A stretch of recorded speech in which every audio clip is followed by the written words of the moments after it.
Graça e paz, meus amados irmãos, sejam muito bem-vindos a mais uma escola bíblica dominical na presença do nosso Deus. Convido você a abrir a sua Bíblia lá em Salmo 105, versos de 1 a 4.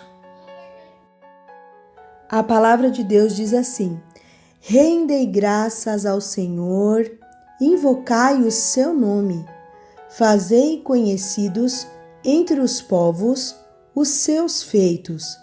Cantai-lhe salmos, narrai todas as suas maravilhas. Gloriai-vos no seu santo nome. Alegre-se o coração dos que buscam o Senhor. Buscai o Senhor e o seu poder. Buscai perpetuamente a sua presença. Vamos orar? Pai de amor, obrigado, Senhor, por esse dia maravilhoso que o Senhor nos deste. Nós te agradecemos por este domingo, Senhor, grandioso na tua presença. Pai amado, nós queremos te agradecer porque o Senhor é bom, porque a sua misericórdia dura para sempre, porque o Senhor cuida de cada um de nós, ó Deus. Obrigado porque o Senhor tem respondido às nossas petições, às nossas orações. Obrigado, Pai, pelas nossas famílias, cada família representada da nossa igreja, Pai. Abençoe, Pai, com todo o seu amor, com todo o seu carinho. Não deixe que nada falte nos lares, ó Pai. Abasteça, Senhor, com o pão de cada dia, Senhor. Abençoe, ó Deus, cada criança, Jesus. Toma conta, Senhor, de cada um dos adultos, Senhor, da melhor idade, Pai. Abençoe os doentes, Senhor. Ser com aqueles que ainda estão sem um emprego, Pai. Nós entregamos nas Tuas mãos todos esses pedidos, Senhor, porque sabemos que nós temos um Deus todo-poderoso, capaz de fazer muito mais do que pedimos ou do que pensamos, Pai. Assim como diz a Tua palavra, Deus, nós já te agradecemos, Pai, por aquilo que o Senhor ainda vai fazer nas nossas vidas, Pai. Louvamos o Teu nome, ó Deus, porque mesmo em meio a essa pandemia, o Senhor tem tomado conta dos nossos lares. É o Senhor quem tem, ó Deus, falado, Pai, aquilo que o Senhor tem a dizer a cada um de nós. Obrigado, Pai, por sermos, ó Deus, instrumentos da Tua palavra.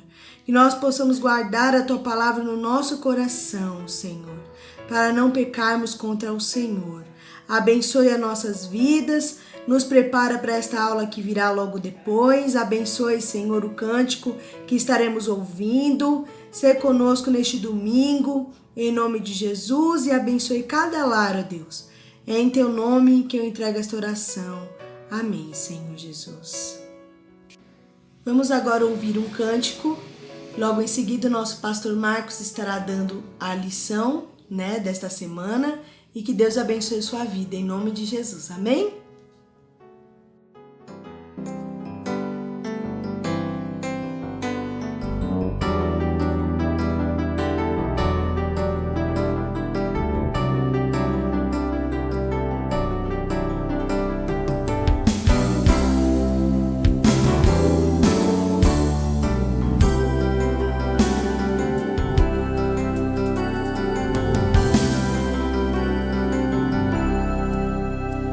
Teu povo aqui presente, todos numa só voz declarando que só Tu és grande, exaltamos Teu doce nome. Pelo amor, pela cruz, por Teu Filho Jesus, pois és santo, sim, és digno de louvor e de ser adorado. És bondoso, Pai querido, dentre todas as coisas Tu és verdadeiro, Senhor.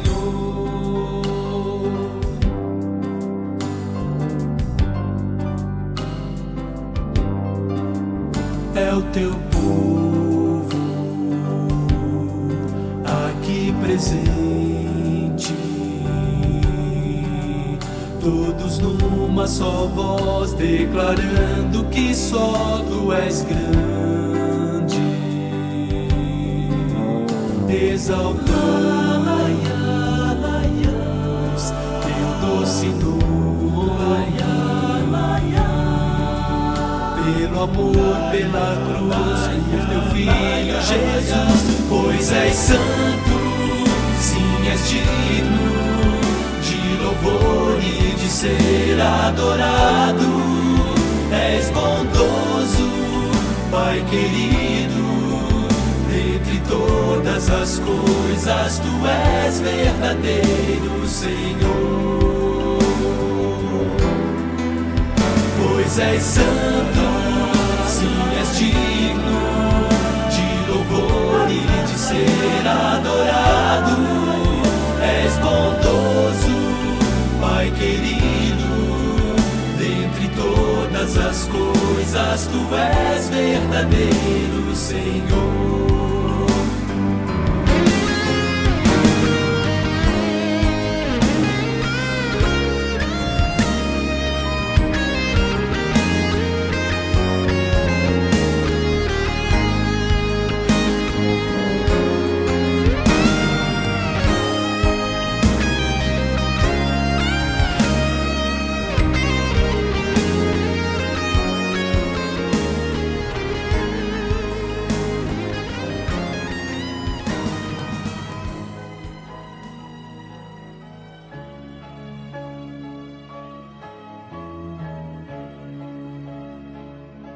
Muito bem, meus amados e queridos irmãos, estamos aqui para a nossa 8ª aula da nossa Escola Bíblica Dominical e o tema hoje é membresia, né? Essa 6ª marca importante que nós estamos ressaltando em nossa lição, que é ser membro de uma igreja. Parece ser algo banal, parece ser algo ultrapassado esse assunto, mas é um assunto muito importante, muito pertinente e que é a marca de uma igreja saudável. Tá? Então, nós estamos estudando esse material, você tem aí em mãos, né? Quem ainda não tem, nós temos esse material, eu enviei via WhatsApp, via PDF, para você, que você possa assim estar estudando na sua casa também, ou no seu trabalho, no trânsito, indo para o trabalho, que você tenha esse acesso à revista também, não só física, como também digital, tá bom? Vamos orar ao Senhor nesse instante agora, vamos pedir a Deus a sua direção, a sua sabedoria, para que possa falar aos nossos corações nesse assunto tão importante que é membresia, ser membro de uma igreja, né, que é a 8ª marca, a 6ª marca, melhor dizendo, de uma igreja saudável, tá bom? Oremos ao Senhor. Ó Deus, obrigado, Pai, por mais um dia de vida que o Senhor nos concede, obrigado, Deus, porque o Senhor está conosco, nós estamos aqui como igreja reunidos no Teu santo nome, para buscar a Ti, para exaltar a Ti, para glorificar o Teu santo nome, porque o Senhor é vivo e verdadeiro, Pai. Abençoa o Teu povo, abençoa a Tua igreja, que Teu Espírito Santo possa nos capacitar, que Teu Espírito Santo possa realmente nos revestir, que Teu Espírito Santo possa realmente nos dar sabedoria dos altos céus, para que possamos entender melhor esse tema tão importante, tão relevante para as nossas vidas. Cuida, Pai, do Teu povo, cuida da Tua igreja, Pai, abençoa cada família. Se houver famílias passando por lutas e dificuldades, que o Senhor dê a vitória em nome de Jesus. Venha estar conosco, em nome de Jesus. Amém, Jesus. Amém. Muito bem, eu vou ler o texto da Palavra de Deus, em Atos capítulo 2, versículo 41 até o 44, que é o texto básico da nossa lição de hoje. Tá? Você poderá acompanhar na tela ou acompanhar na sua própria Bíblia, tá bom? Eu estou lendo na versão revista e atualizada. Diz o seguinte, a palavra do Senhor. Então, os que lhe aceitaram a palavra foram batizados, havendo um acréscimo naquele dia de quase 3.000 pessoas. E perseveravam na doutrina dos apóstolos e na comunhão, no partir do pão e nas orações. Em cada alma havia temor. E muitos prodígios e sinais eram feitos por intermédio dos apóstolos. Todos os que creram estavam juntos e tinham tudo em comum. Amém. Louvado seja o Senhor. Nós, como eu falei no início, o nosso tema hoje é membresia. Então, o que seria ser membro de uma igreja? Qual a relevância ser membro de uma igreja nos dias que nós vivemos? Nós vivemos dias difíceis, nós vivemos dias, né, que eu tenho falado para os irmãos, eu creio que já falei em outras ocasiões, que esse período que nós vivemos, atual, é chamado de pós-modernismo, ou melhor, pós-modernidade. Nós já passamos, a humanidade em geral, isso não só no Brasil, mas no mundo como um todo, já passou do período moderno e agora estamos no período pós-moderno. O que seria isso? O que isso implica, pastor? O que isso tem a ver com a nossa vida, com a Bíblia, com a nossa fé? O que isso tem a ver comigo? Né? Não sei lá, nunca ouvi falar nisso. Muito pelo contrário, é muito importante nós entendermos, em primeiro lugar, o que é pós-modernidade. Né? A modernidade, a era moderna, ela começa, para você se situar melhor, a era moderna começa logo após a Reforma Protestante. A Reforma Protestante ela começou em 1517. 1517 acontece a Reforma Protestante, Martim Lutero, lá na porta da igreja de Wittenberg, na Alemanha, ele promulga, ele escreve 95 teses, 95 afirmações contrárias à igreja no passado, e naquela época havia basicamente duas igrejas, uma igreja do Oriente, que era a igreja ortodoxa, e a igreja do Ocidente, que era a igreja católica apostólica romana. Então Lutero era um padre romano, padre católico romano. E Lutero não queria criar uma nova igreja. Os evangélicos, que somos nós, surgimos porque fomos perseguidos e não foi aceito a filosofia bíblica, né, a filosofia bíblica neotestamentária das doutrinas que os apóstolos pregaram, tá? Desde essa época. Nós lemos esse versículo de número 42, diz que a igreja perseverava na doutrina dos apóstolos, não na doutrina humana. Então a igreja estava recheada de doutrinas humanas. Então se pregava o purgatório, que você morria, ia para o purgatório, ficava purificando no purgatório para depois você entrar para o céu. Ninguém ia para o céu direto. Por quê? Porque dá o sentido, e essa doutrina do purgatório é uma doutrina antibíblica, porque dá a ideia de salvação pós-morte. Tá?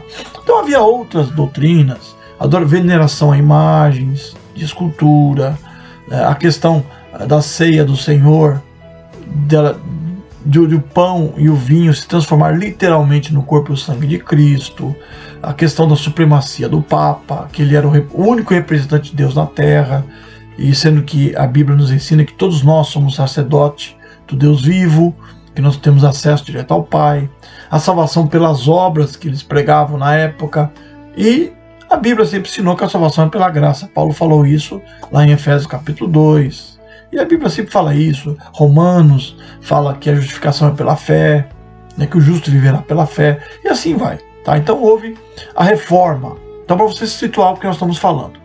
Então teve o período moderno, começa com a reforma. Por quê? Porque ali começou os avanços. O povo era tão oprimido pela religião que naquela época se cria que a Terra era plana. Apesar que hoje tem pessoas que estão defendendo isso. Tome cuidado com isso, tá? Tem umas doutrinas, até pessoas que dizem ser cristãs estão defendendo que a Terra é plana. Não. Então Galileu Galilei falou que a Terra girava em torno do Sol, que a Terra era uma circunferência. E ele foi praticamente condenado à morte, foi perseguido, né? Entre outros. Então, a partir de Martim Lutero, 1517, começa a era moderna, tá? Um pouquinho antes dos reformadores, já nos reformadores, deu um grande impulso à era moderna, claro, né? Não é eles que inventaram a era moderna, mas um pouquinho antes deles já começou, porque os irmãos recordam, em 1500 o Brasil foi descoberto. Então naquela época já tinha navegação mais complexa. Claro que não havia navio com motores potentes como tem hoje, com GPS, onde localiza o local que você está e tudo mais, né? Todo esse avanço, você consegue comunicar um navio com o outro, não havia isso. era bem precário. O navio era uma caravela movida a vela, mas que conseguia atravessar o oceano. Então até que eles chegaram aqui no Brasil, eles chegaram no Novo Mundo, né? Nas Américas, na América do Sul, América do Norte, América Central, nas Índias, lá na China e outros lugares. Então, ou seja, começa a Era Moderna, tá? Onde, na Era Moderna, acontece uma coisa interessante chamada de humanismo, na qual o homem passa a ser o centro. Até antes dessa época, basicamente, o pensamento humano na época era que Deus era o centro. Então, na Era Moderna, o homem passa a ser o centro. Nós estamos vivendo a pós-modernidade, que nós estamos agora recentemente, né, estamos aí no início desse período, estamos vivendo. E a pós-modernidade é uma era que não é o homem, não é Deus, não é nada o centro. O centro não existe. Então você pode fazer o que você bem entender. Estão entendendo comigo? Se tiver alguma dúvida, pode mandar um recado via WhatsApp lá no nosso canal da igreja, né? Você se inscreveu lá, dá um like também no nosso vídeo, dos nossos cultos, nossa escola bíblica, e coloca lá uma pergunta se você quiser, tá bom? Se talvez você não entendeu, pode mandar um recado para mim também, que eu estarei respondendo. Mas a pós-modernidade, a filosofia desse período em que nós estamos vivendo, diz que não existe centro. Não é Deus, não é o homem. O centro pode ser qualquer coisa. Então eu posso fazer o que eu bem imaginar. Eu posso ser o que eu bem quiser ser. Estão entendendo? Por isso que hoje surgem filosofias contrárias à palavra de Deus. Tem crescido a imoralidade, tem crescido a falta de compromisso, tem crescido a irreverência, a falta de respeito. Anos atrás, vocês respeitavam o idoso. Não era necessário ter uma lei, como tem hoje, onde reserva lá no ônibus, ou reserva lá no estacionamento, ou dentro do restaurante que for, algum local público, uma cadeira, um espaço especial para idosos e deficientes, ou mulheres portando crianças. Não, o povo tinha tanto respeito, e eu aprendi isso dos meus pais, que você tinha que respeitar os mais velhos. Por quê? Porque havia referência. Hoje não tem mais isso. Hoje não tem mais referência. O povo não obedece mais, não respeita o próximo, o semelhante. O respeito hoje está em crise. As próprias crianças estão crescendo nesse ritmo. Hoje você não respeita a autoridade, a lei. Quantas pessoas nós vemos hoje? Nós estamos no meio de uma pandemia. Você pode não concordar em usar máscara, ou não gostar de usar máscara, não conseguir usar máscara. Mas existe uma lei que todo cidadão tem que sair na rua de máscara. É necessário colocar um guarda? Não seria necessário se cada um fizesse a sua parte. Mas quantas pessoas nós vemos na rua andando sem máscara e não estão preocupados? Porque está pensando em si, não está pensando no semelhante. Que ele pode ser portador do vírus, ou de outro vírus qualquer, e transmitir isso para uma pessoa, para um idoso, para uma criança, para um deficiente, uma pessoa assim. Ele está pensando nele, fala, eu ando, quero ver quem vai me proibir andar assim.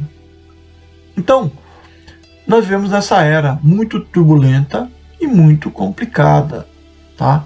E quando nós falamos de membresia, e é um assunto extremamente importante e relevante, porque nós vivemos uma era onde muitos cristãos, isso agora falando com a realidade não só da sociedade humana, mas a igreja, muitos cristãos estão achando que ser membro de uma igreja é algo ultrapassado, que eu posso ser crente, que eu posso ser cristão, professar minha fé, sem pertencer a igreja nenhuma. Essa filosofia, meus amados irmãos, tem crescido grandemente. Grandemente. Eu me converti a Cristo na década de 80. Comecinho da década de 80. Naquela época, nós evangélicos aqui no Brasil éramos um grupo muito pequeno mesmo, de evangélicos. Nós tínhamos aí, em torno de 5%, no máximo, naquela época.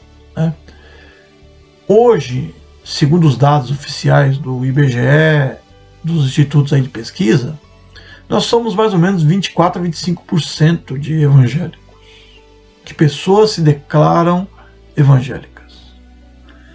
Então, ou seja, na década de 80, quando eu me converti a Cristo, ser membro de uma igreja era algo muito sério, era algo muito relevante. Era raro você ver uma pessoa que não pertencia a igreja nenhuma. Se a pessoa não estava em nenhuma igreja, não era membro arrolado no hall de membros de nenhuma igreja, ele era tido como desviado. Ele não conseguia se membrar. Vamos supor que eu sou membro aqui de Interlagos, estou afastado vai 3, 4, 5 meses. E vou querer me filiar, me membrar numa igreja, sei lá, batista, presbiteriana, Assembleia de Deus, seja onde for. A igreja ia querer pegar minhas referências na igreja que eu frequentei. De onde você vê, irmão? Vim da igreja tal. Tá. Nós precisamos da carta de transferência. Pedi a carta de transferência para o pastor da igreja que ele era. Se aquela pessoa foi excluída, se aquela pessoa estava afastada da comunhão, estava desviado, eles não davam a carta. A pessoa tinha que voltar na igreja lá onde ele era e pedir reconciliação. Ele tinha que voltar a se efetivar membro lá para depois ser transferido para a igreja que ele estava frequentando. Ele podia até continuar a frequentar aquela igreja nova que ele estava indo, mas tinha que pedir a restauração da comunhão na igreja qual ele fazia parte. Então era praticamente impossível ou muito raro você ver uma pessoa que era desigrejada. Hoje existe e surgiu esse termo que tem crescido muito, chamado de os desigrejados. Tem pessoas que escreveram até tese de faculdade, tese de teologia, de conclusão de curso de teologia, de pós-graduação, nesse tema. Pessoas escreveram livros, os desigrejados. Tem um livro do pastor Augusto Nicodemos, muito interessante, que chama O que Fizeram com a Igreja. Então fala desses absurdos. Porque hoje, nos nossos dias, o lema do mundo é não ter compromisso. As pessoas não têm apego mais a nada. As pessoas trocam de emprego hoje, muitas pessoas, principalmente essas novas gerações, trocam de emprego facilmente. Hoje, uma pessoa que fica 20, 30 anos num trabalho é algo raro. Tinha pessoas que entrou no primeiro trabalho e viveu a vida inteira naquele trabalho e se aposentou naquele trabalho. E a pessoa tinha compromisso. Acordava cedo, por mais que tenha lá 20, 30 anos de trabalho, ele acorda cedo, ele se compromete. Por quê? Porque ele sabe da responsabilidade que ele tem, independente do chefe falar, faça isso ou faça aquilo. Então, ou seja, hoje o mundo está vivendo uma crise de relacionamento, uma crise de compromisso. As pessoas acham que isso é absurdo, inclusive ser membro de uma igreja. Então hoje tem uma geração de crentes, hoje tem um número grande de pessoas que se dizem ser evangélicas e que não estão em igreja nenhuma, que ficam perambulando de igreja em igreja. Eu conheço pessoas que já foram minhas ovelhas. Uma vez, um tempo desse atrás, eu recebi um rapaz na minha igreja, que ele foi membro da igreja, muitos anos, ativo, participava dos trabalhos, trabalhava, e hoje está sem igreja nenhuma. Fala, pastor, estou sem igreja nenhuma. Cada dia eu vou numa igreja. Eu vou aqui, vou ali, eu tenho um grupo nosso que nós trabalhamos, então nós vamos hoje aqui, vamos ali. Ou seja, não tem compromisso com igreja nenhuma. Então, os desigrejados. E outra classe também, dentro desse grupo dos desigrejados, chamado de os evangélicos não praticantes. Aqueles que vão na igreja esporadicamente. Aqueles que, quando sentem vontade, sentem necessidade, eles vão à igreja. Então, ou seja, ser membro de uma igreja é algo muito sério. Tem pessoas que estão perambulando de igreja em igreja por várias razões. Muitos deles talvez se decepcionaram com a igreja da qual ele fazia parte. E talvez até tenha razão de se decepcionar. Talvez a liderança lá é uma liderança difícil, autoritária. Isso acontece, não vou dizer que não acontece. Claro que há pastores e pastores, há líderes e líderes. Então, ou seja, há pessoas que se decepcionaram com a sua igreja. Talvez tiveram uma experiência naquela igreja, talvez se converteram, talvez colocaram tanta confiança naquela igreja, que ao ver coisas muitas vezes erradas, e há coisas erradas na igreja, não vou dizer para você que não há coisas erradas na igreja. Tenho certeza disso. Eu tenho já quase 40 anos de evangelho. Eu tenho praticamente 35 anos de evangelho. Eu já vi muitas coisas erradas na igreja, muitos escândalos na igreja, né? Tanto da liderança quanto de crentes que estão ali. Mas eles decepcionaram e saíram da igreja.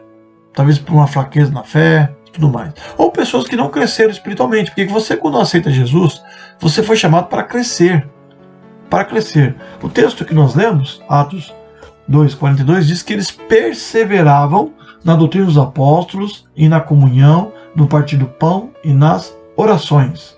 43. Em cada alma havia temor, e muitos prodígios e sinais eram feitos por intermédio dos apóstolos. Ou seja, eles perseveravam. Então o crente, o cristão verdadeiro, ele não é salvo pela perseverança. Não é a perseverança, meu amado irmão, que vai te salvar. Não é isto. Mas o crente verdadeiro, ele persevera. A marca de um crente verdadeiro é a sua perseverança. Perseverança quer dizer constância, firmeza, tem a ver com firmeza. Ser constante na obra do Senhor. Por mais que seja o vendaval que venha, a dificuldade que venha, a perseguição, seja o que for, ele vai continuar firme. Tanto é que esses irmãos aqui de Jerusalém, da igreja de Jerusalém, que fala nesse texto, passaram por perseguições, o perigo da espada. Muitos morreram. Estevão morreu, Tiago morreu, tantos outros morreram. Foram lançados nos calabouços, foram espancados, né, e tudo mais, perderam suas casas, mas permaneceram firmes e constantes na obra do Senhor. Então, ou seja, ser cristão é ser alguém que persevera. É a marca de um cristão. Tá? Então, pessoas que hoje são desigrejadas, talvez uma das razões seja falta de perseverança, talvez decepção com a igreja, da qual ele faz parte. Talvez, uma outra razão que eu vejo também, de pessoas que estão desigrejadas, é pessoas que estão procurando a igreja ideal. Então hoje ele vai na igreja A, amanhã ele vai na igreja B, amanhã ele vai na igreja C, procurando uma igreja ideal. Na nossa igreja e nas igrejas que eu já pastoreei, eu cansei de ver pessoas chegarem lá todo ímpeto. Pastor, olha, eu vou ficar aqui firme. E tudo mais. Mas passa um tempo, passa 1 ou 2 semanas, ele vai embora. Porque ele vê aquela igreja, você chega naquela igreja, tudo parece ser muito bonito. E essa é a impressão que nós temos. Você vai visitar qualquer igreja por aí, você chega lá, o louvor é bacana, os irmãos te recebem com alegria, te abraçam e tudo mais. Beleza. Mas você começa a conviver, você começa a ver os seus defeitos. Há um ditado que diz que se você quer conhecer uma pessoa, conviva com ela. Vá morar com ela por alguns tempos, que você vai ver os seus vícios, as suas falhas. Porque muitas vezes, né, as nossas falhas, elas não transparecem. Então a igreja tem falha, com certeza. Então tem pessoas que estão procurando a igreja ideal. Ela vai na igreja A, ela vai na igreja tradicional, na igreja pentecostal, na igreja neopentecostal, assim vai, na igreja adventista, na igreja, sei lá, mormons, assim vai por aí afora. Porque está procurando uma igreja que satisfaça as suas necessidades pessoais. Mas a pessoa tem que procurar satisfazer, acima de tudo, a sua necessidade espiritual, que é conhecer a Cristo, ser salvo por Ele e trilhar e crescer na vida cristã. Então, ou seja, essa é uma das razões. A pessoa procurando uma igreja ideal. A pessoa vai aqui, ele chega na igreja não procurando trabalhar de servir ao Senhor, mas ser servido. Outra razão é o consumismo evangélico. Nós vemos hoje pessoas que vão na igreja para satisfação própria. Se o louvor não está legal, eu vou embora. Se a pregação demora muito, eu vou para uma outra igreja. Se o pastor prega uma mensagem bíblica, chamando o povo ao arrependimento ao pecado, eu vou para a igreja onde prega promessa, prega bênçãos. Por isso que hoje muitas igrejas, né, que trabalham com esse objetivo estão lotadas. Eles não pregam a salvação. Saibam disto. Eles não pregam a salvação. Eles apresentam Jesus que muda a sua vida material. Claro que eles creem que Jesus pode transformar espiritualmente. Mas o mais importante para eles é você evoluir espiritualmente. Então, ou seja, são igrejas que estão lotadas, porque as pessoas vão lá e lá eles falam de promessa, lá eles falam de bênçãos, lá eles falam de milagre, as pessoas estão indo lá. Vocês lembram quando Jesus Cristo multiplicou aqueles pães e aqueles peixes? Estão lembrados? Jesus chega ali, multiplica, e as pessoas foram atrás de Jesus, não porque Jesus é o Filho de Deus, não porque Jesus é o Salvador do mundo, mas porque eles queriam que a bênção, eles queriam o material. Muitos daqueles que estavam ali, talvez, estavam ali pedindo para que crucificasse Jesus. Então, ou seja, muitos estão procurando, consumo para si próprio. Uma igreja que seja conforme a sua visão. E claro que não será assim, tá? E outros que procuram, que estão desigrejados, não fazem parte de igreja nenhuma, porque não querem compromisso. Não querem compromisso. Porque sabe que muitas vezes, se ele fizer parte de uma igreja, ele vai ser desafiado a exercitar os seus dons. E com certeza, cada um de nós temos um dom a colocar à disposição de Deus, seja cantando, seja evangelizando, seja orando, seja ensinando, seja pregando, seja no serviço da diaconia, seja como presbítero, seja como conselheiro, indo para o campo missionário. Nós temos vários dons, e que temos que colocar à prática. A pessoa não quer compromisso. Por isso que muitas igrejas grandes estão cheias de pessoas, porque a pessoa entra ali, ninguém o conhece, ninguém sabe de onde ele veio, para onde ele vai.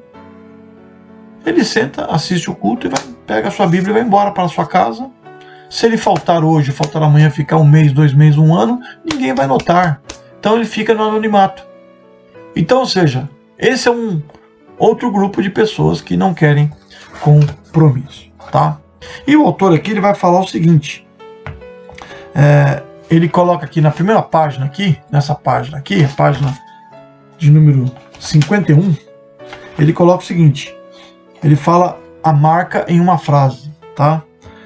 A membresia na igreja é uma relação formal entre a igreja e o cristão, caracterizada pela confirmação e supervisão do discípulo, do discipulado, do cristão por parte da igreja, e pela submissão do cristão para viver seu discipulado sob os cuidados da igreja. Então a membresia na igreja é uma relação formal entre a igreja e o cristão, caracterizada pela confirmação, supervisão do discipulado do cristão. Ou seja, é uma relação formal, é uma aliança que você está fazendo, não só com a igreja que você faz parte, mas com Deus. Ser membro de uma igreja é algo importante. E nós vemos, como eu falei para vocês, dias onde muitas igrejas, dessas igrejas novas que surgiram por aí, muitas são independentes, são igrejas que apresentam um modelo onde não existe membresia, onde a pessoa entra ali, sai dali, ela se sente parte talvez dali, mas não tem compromisso nenhum. Se ela fica doente, aquela igreja não o visita.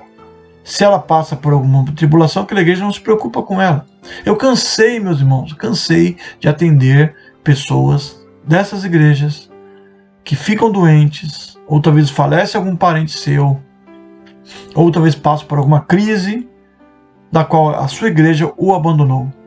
E nós acabamos acolhendo essas pessoas, e levando-as a realmente se confiar e fortalecer em Cristo. Então é muito comum isso. Igrejas que não têm não dá essa importância da membresia, tudo mais, tá bom? Eu vou ler aqui a introdução para vocês. Você poderá acompanhar na sua Bíblia. Diz o seguinte: vivemos em uma era em que traz desafios particulares à noção de membresia. Outrora, a identidade conservadora era solidamente ligada ao clã, à família, à religião e à nação. Devido aos abusos de visões mais extremas, a identidade moderna é mais líquida. Ela não se baseia em pilares fora de si, mas na autoafirmação. Isso levou a geração atual a ser marcada de muitas maneiras por individualismo. Minha felicidade é o mais importante. Consumismo, lembra que eu falei para vocês? Muitos crentes querem ser consumistas, né? Querem uma igreja voltada para as suas necessidades. Estou disposto a utilizar cada vez mais outras pessoas e outras coisas, resultando em fobia a comprometimentos. Jovens vivem juntos, mas não se casam. E rejeição de instituições. Toda instituição é travada e corrupta. Olha só, o autor aqui toca num assunto fundamental, tá? Fundamental. E diz o seguinte, né? Nós vivemos uma era difícil, né? Uma era onde a identidade moderna, né? Ela é líquida, não sólida, tá? Líquida o quê? Não tem firmeza, tá? Uma identidade sem firmeza, tá? Isso levou a geração atual a ser marcada de muitas maneiras por individualismo. Então, ou seja, a minha felicidade é mais importante. Então, ou seja, eu frequento a igreja A porque lá eu sou feliz. Mas, meus amados irmãos, nós fomos chamados por Cristo para fazer o outro feliz. A visão cristã é essa. O que diz o texto aqui em Atos 2 que nós lemos, né? Voltando para esse texto aqui, né? Versículo 44 e 45, eu vou ler para vocês. Diz o seguinte: todos os que creram estavam juntos, unidos, né? Essa palavra aqui é muito profunda na Bíblia. Todos que creram estavam o quê? Juntos. Porque o contexto diz que eles eram unidos, tá? Tinham tudo em comum.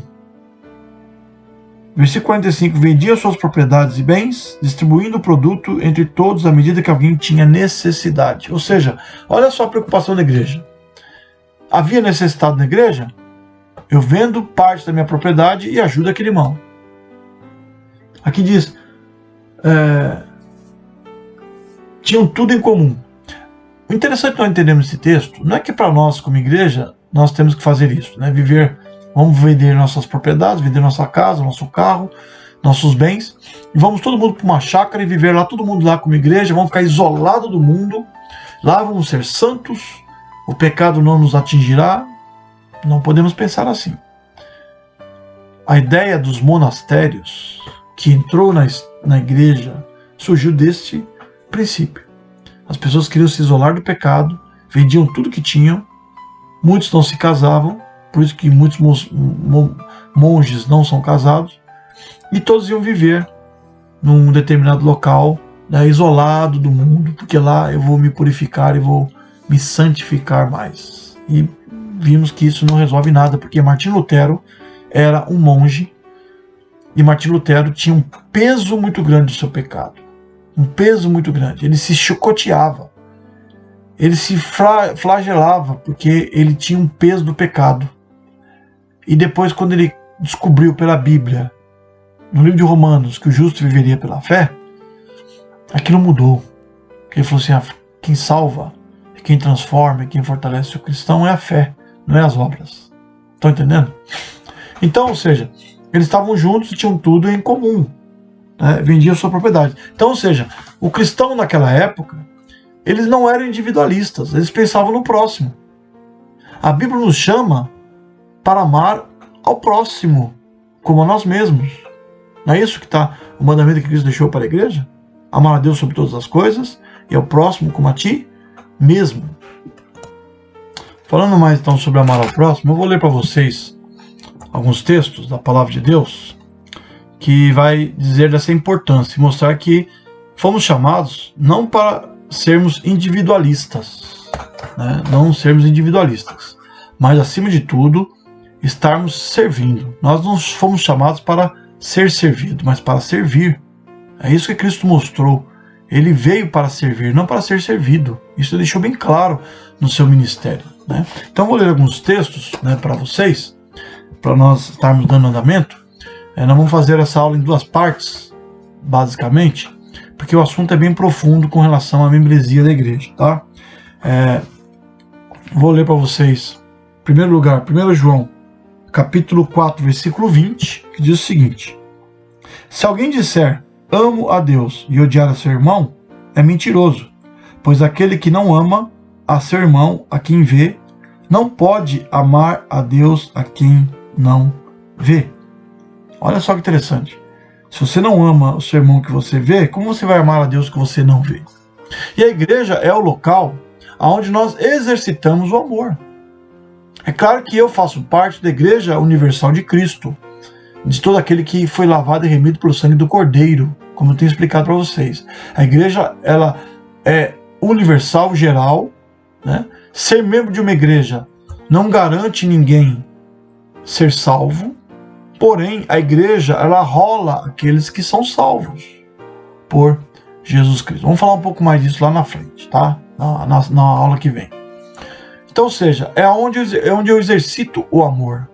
É a igreja da qual eu faço parte, tá bom? Outro texto que eu vou ler para vocês está lá em Mateus capítulo 12, versículo 30. Melhor, Marcos capítulo 12, versículo de número 30. Que é o texto que você conhece demais, tá? Que diz o seguinte. Vou ler o versículo 29 até o versículo 31, que diz o seguinte. Respondeu Jesus: o principal é: ouve, ó Israel, o Senhor nosso Deus é o único Senhor. Versículo 30. Amarás, pois, o Senhor teu Deus de todo o teu coração, de toda a tua alma e de todo o teu entendimento e de toda a tua força. O segundo é: amarás o teu próximo como a ti mesmo. Não há outro mandamento maior do que estes. Olha só que interessante, né? Então, ou seja, em outra passagem ele fala que desse depende toda a lei e os profetas, tá? Então, ou seja, amar a Deus de todo o coração, né? Acima de tudo, nós amamos a Deus. Se eu amo a Deus, eu não devo ter outro Deus além do Senhor, não devo realmente adorar imagens, não tomar o seu nome santo em vão. Eu tenho que tirar um dia para estar louvando ao Senhor, exaltando e descansando também no Senhor, renovando minhas baterias. E o segundo mandamento que ele coloca é que eu devo amar o meu próximo como a mim mesmo, tá? Então, ou seja, não devo matar, não devo roubar, não devo adulterar, desejar cobiçar algo do meu irmão, e assim por diante. E assim, a igreja é o local onde eu exercito o amor, tá? Não devemos viver o individualismo, tá? O individualismo que hoje tem tomado muitos lares, muitas famílias, tá bom? E o outro texto importante que eu queria ler para vocês, que está lá em Hebreus capítulo 10, versículo número 25, que diz o seguinte, que é um texto fundamental, que nós temos que entender o que é realmente ser membro de uma igreja, que diz o seguinte: não deixemos de congregar-nos, como é costume de alguns, antes façamos admoestações, tanto mais quanto vedes que o dia se aproxima, né? Não deixemos de congregar-nos, como é costume de alguns. Ou seja, já na época do autor aos Hebreus, né, que nós não sabemos quem escreveu a epístola aos Hebreus, né, nós não sabemos, talvez saberemos somente no céu. Na época dos apóstolos, claro, precisamente, já havia pessoas que não davam importância em se congregar, talvez diziam ser de Cristo e não tinham compromisso nenhum com a igreja, tá? E aqui diz, mas façamos admoestações. A igreja é um local onde nós somos advertidos, onde nós somos admoestados, onde Deus tem falado conosco. Então lá é um local onde eu aprendo também com uns com os outros. Nós estamos tendo nossas aulas online, estamos tendo nossos cultos online. Nós não deixamos ninguém sem alimento nesses tempos todos de pandemia.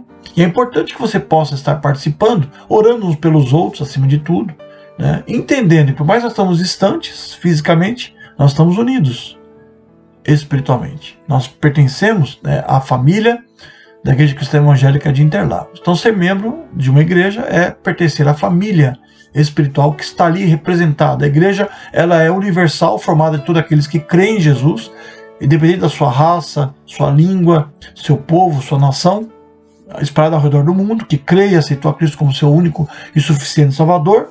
Porém, a igreja se manifesta localmente.